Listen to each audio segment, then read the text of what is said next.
14 साल बाद भारत और पाकिस्तान के डीजीएमओ आमने सामने बैठक के लिए पहुंचे तो उम्मीदें बहुत थीं। तनाव घटाने और नियंत्रण रेखा पर शांति सुनिश्चित करने के इरादे से दोनों पक्षों की बैठक दोपहर करीब 12 बजे वाघा अटारी सीमा पर शुरू हुई।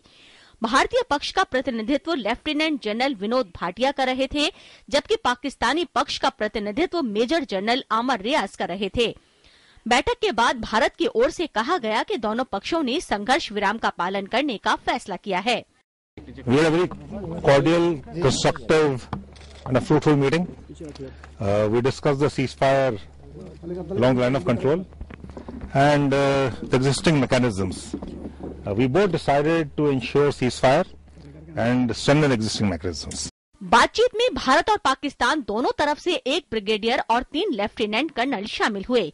वार्ता में सीमा पर तनाव कम करने के लिए संघर्ष विराम को कायम रखने के अलावा कई अन्य मुद्दों पर भी चर्चा हुई। दोनों देशों की ओर से जारी संयुक्त बयान के मुताबिक दोनों देश इस बात पर सहमत हैं कि डीजीएमओ के बीच हॉटलाइन संपर्क को अधिक प्रभावी बनाया जाए। सीमा पर शांति बनाए रखने के लिए दोनों देश ब्रिगेड कमांडरों की बैठक पर भी सहमत हुए हैं।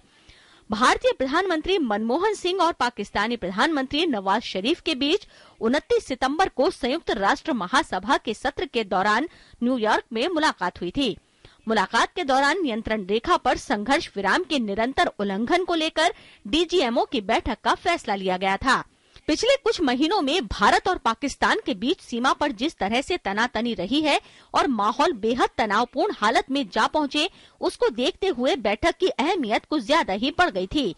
दोनों देशों के बीच 2003 में संघर्ष विराम बनाए रखने के लिए एक समझौता किया गया था।